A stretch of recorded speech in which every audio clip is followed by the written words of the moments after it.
All right, thank you everybody for joining us today. Today's webinar is on NASA's color filtering software for woven material strain analysis. My name is Hia with the Technology Transfer Program, and I'll be your host for this session. Our presenter today is Mr. Scott Bender. Mr. Scott Bender is a NASA Pathways co-op at Johnson Space Center and a PhD candidate in aerospace engineering at Embry-Riddle Aeronautical University. He earned both his bachelor's and master's degrees in aerospace engineering from ERAU in 2020 and 2022, respectively. At NASA Johnson Space Center, Mr. Bender works with commercial partners to support the structural certification of crewed inflatable habitats.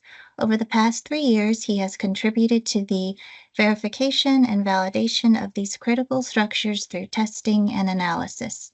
Prior to this, he developed sensor systems for detecting and characterizing micrometeoroid and orbital debris impacts on inflatable space structures. His current research focuses on digital image correlation techniques, specifically the development of an RGB filtering-based approach to isolate directional strain fields in biaxially loaded or multi-component structures. If you have any questions, feel free to type them into the chat. We'll try to get to them at the end. Your microphones will be muted for the session. And with that, I will turn it over to our presenter, Mr. Scott Bender. Hey, thank you, Hia. Thank you for that introduction.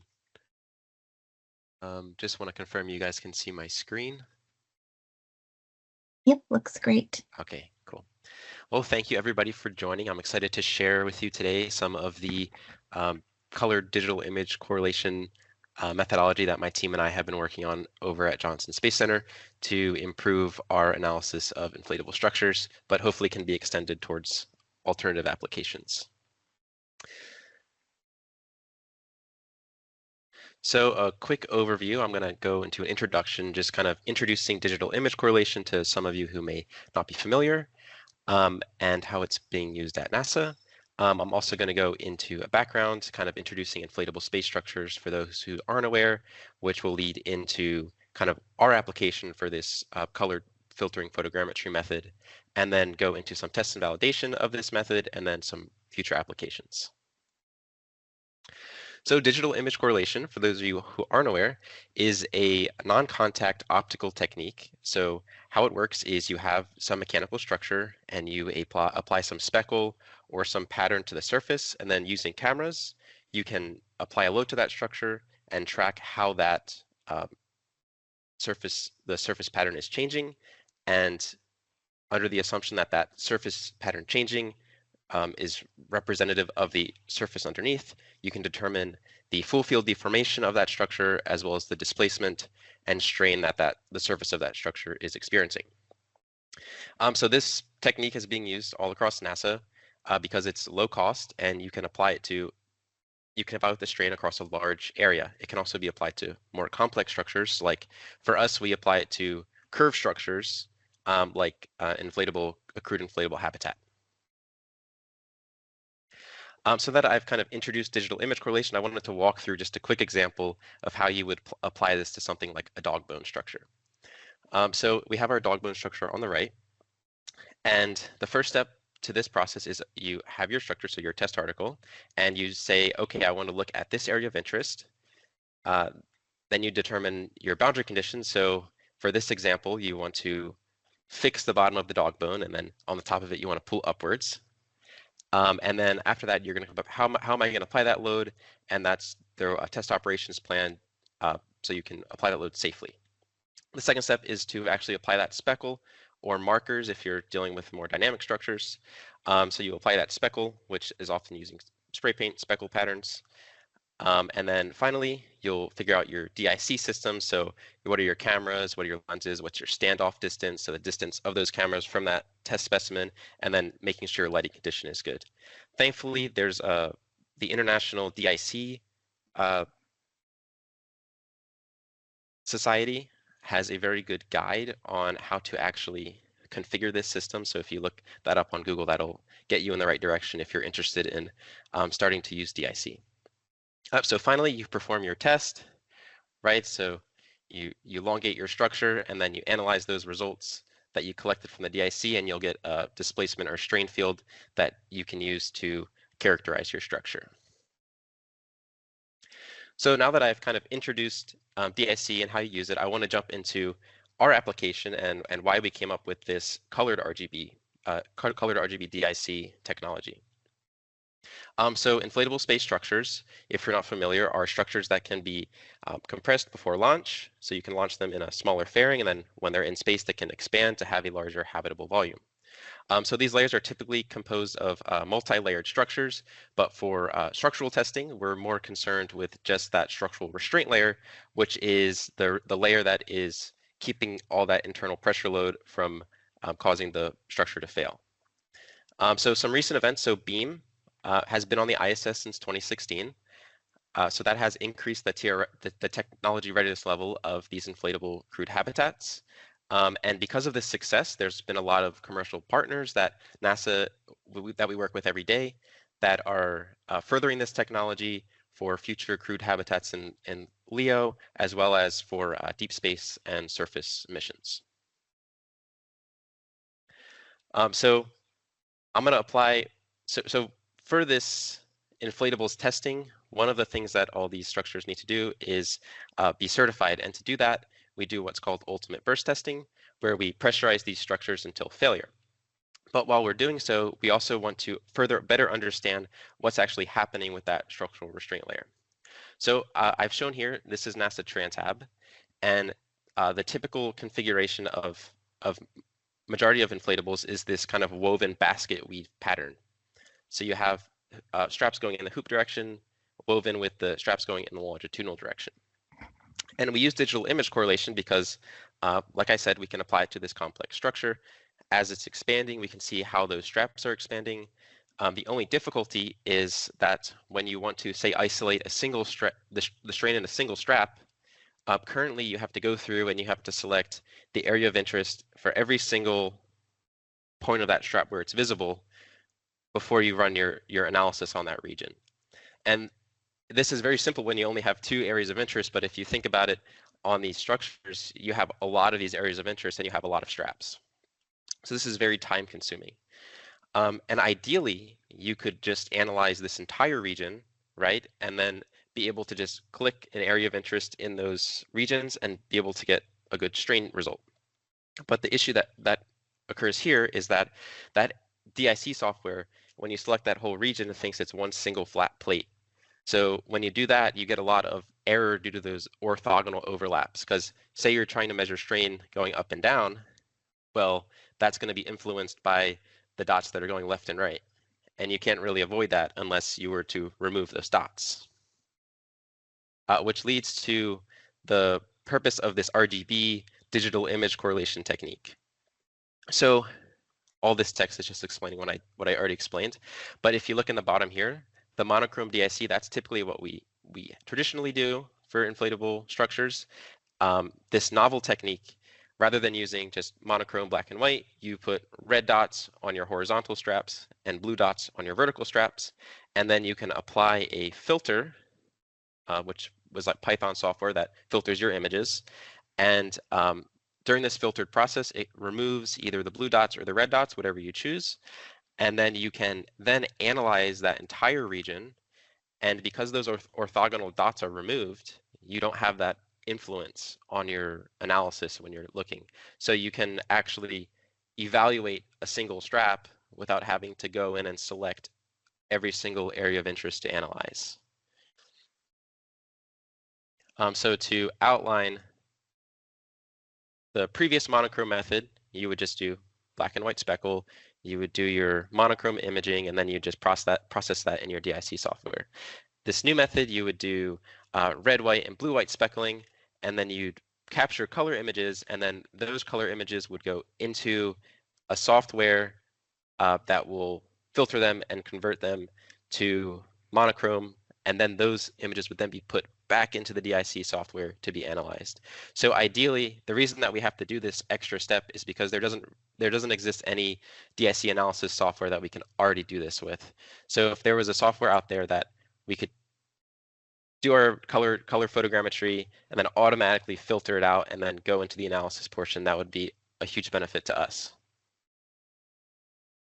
So now that I've kind of outlined the point of this technology, I want to show how we were able to evaluate it.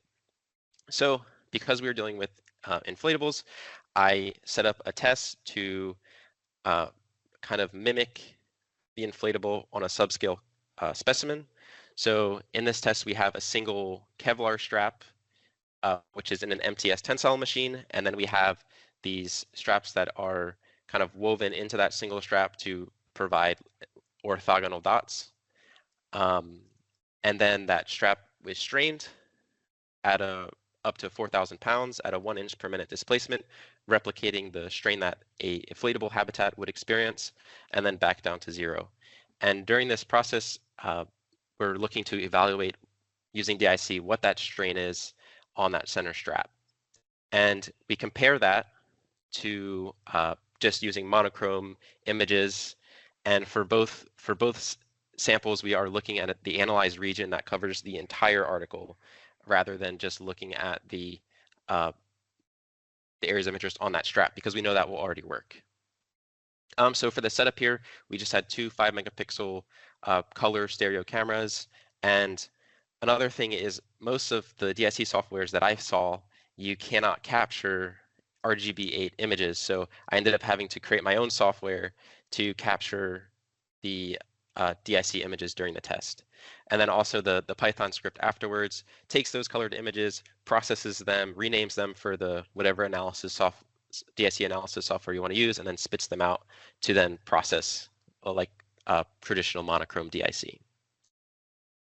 So here are the results of that test. So if you look on the right here, the first thing that sticks out is that monochrome control, right? So if you see that the big red blobs that are appearing in that area of analysis, because we're looking at that middle strap, that's saying the strain is 20,000 microstrain there, which in reality it's only straining 1,200 microns, 1,200 microstrain. So you can already see just at first glance that you're getting a lot of error. Whereas if you look at the color photogrammetry, that is completely gone, and there is no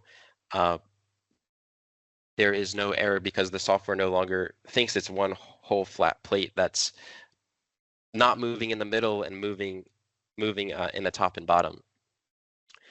And you can see the red dots that were on here are completely gone now. But it is important to note that if you have a trained eye, you can extract the strain from this monochrome strap, like I mentioned previously, but it's really difficult to see if there's any actual hotspots occurring in that strap. So if you say had like a stitched pattern and you wanted to see how the strain varies along that stitched pattern, you wouldn't be able to do that with this monochrome DIC. Whereas with the colored photogrammetry, again selecting that larger area of interest, you will clearly see that variation. So some key takeaways here. There is, kind of reiterating what I already said, there are some false hotspots that appear when you just use the monochrome with that larger area of interest. And even though they do appear, if you're trained, you can extract it. It's just you get less fidelity on that strain variation along that strap. Whereas the colored filter, you eliminate that error due to the overlapping orthogonal straps, and it's really easy to identify any strain variation. So in addition to this small scale testing, this method was also further validated on during a full scale inflatable burst test for Sierra Space's life habitat.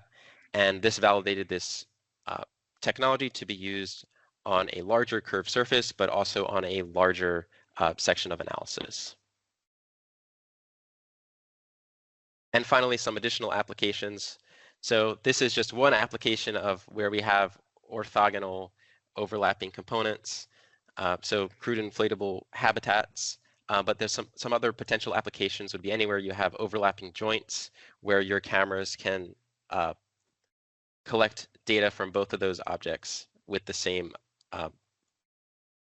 focus.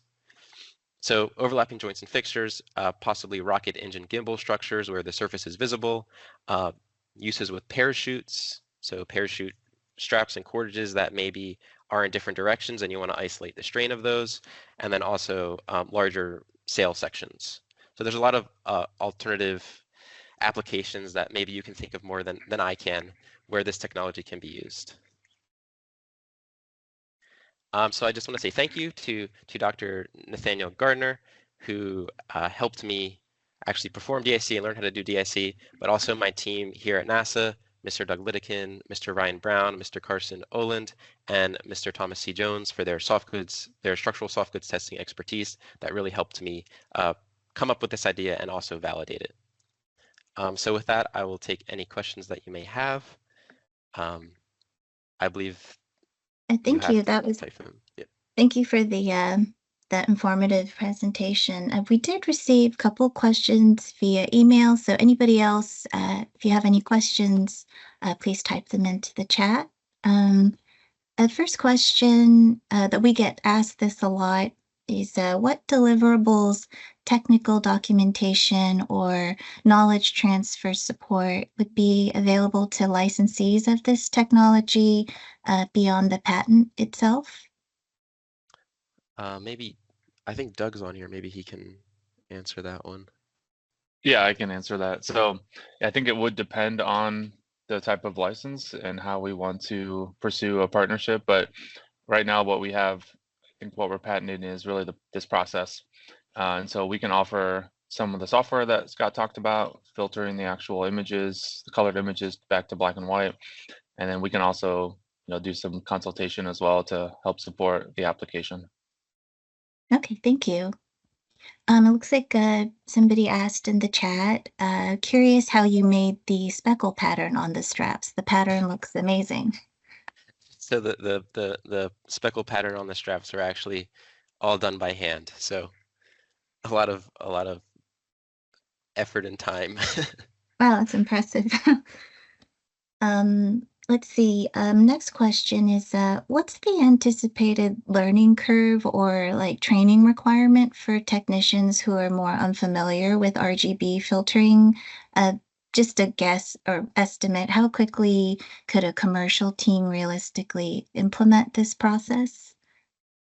I think if the commercial team is familiar with digital image correlation, it's the same process that you would do for the monochrome. It's just the one extra step of pre-processing your images after you capture them. Let's see. Okay. And another question is, you probably covered some of this, but how adaptable is the RGB color filtering approach to materials with different weave patterns, thicknesses, or fiber compositions beyond those used in inflatable structures? I think that primarily depends on whether or not you can get a good speckle pattern on the exterior surface of that pattern. Mm-hmm. Because I know for like cordage materials, we found it more beneficial to use targets, for example. So I think it really depends on the easeability of applying the dots to that structure or that Got it. surface. Okay, thank you. And then we have one more email question. Oh, looks like there's one in the chat. Is there a scales constraint, how big or small, for the area that can be looked at? So really your scale constraint is determined by the camera system that you have, right? So if you have a higher megapixel camera, then you'll be able to get more pixels, so you could basically have higher fidelity data. So that's really more of limitations based on your equipment. So it could be as big as possible if you had the highest megapixel camera and the best lenses you could get. Okay, thank you. And then how sensitive is RGB or mono to lighting if we could not do in a lab setting, but a field sunlight condition? So that the validation that was done on the larger scale structure was actually done outside with variable lighting conditions. So as long as the way that the software is works is it's looking at the ideal color for red and the ideal color for blue. So as long as your lighting condition doesn't cause that ideal color to shift too far away from the ideal shade, then you shouldn't have any problems with filtering out the dots. Thank you. And then with the color filter in your demo, is the full area being selected as the area of interest, and then software maps the speckled area? I think that was. Yeah, exactly. So the whole area is being selected, and then in the software there that we use, we have the ability to filter out, kind of fine tune what the software looks for in terms of contrast between the dots. So we're able to have the software automatically figure out that that's where the dots are from the area that we select. Got it. Okay, thank you for that. So we have time for a couple more questions if anybody wants to type in the chat. And then last question received via email. We sort of touched on this, but what type of hardware or software integration would be required for a company already using traditional monochrome DIC? Could this technology be incorporated without fully replacing existing systems? Yeah, definitely could. Like I mentioned, it's really just doing that post-processing to turn those RGB images into images that are monochrome that can be processed by your current DIC analysis software that you're using. Got it. Okay. But Thank let me add Oh. to that last comment too, that you would need colored cameras to capture the colored images. So there is a hardware difference between existing solutions. You would need to replace the cameras with colored. Yeah, good catch, Doug. Thank you. So I don't see any other questions in the chat. We did record this session, so we're going to email it out to all of you. Feel free to email us at this email on the screen, and somebody from our team will get back to you. And I would like to thank our presenter today, our presenters, for sharing this tech with us. Thank you to everybody for joining, and we have a couple more sessions coming up that we'll send you all updates on, and hope you have a good rest of your week. Awesome. Thank you everybody for joining and listening in.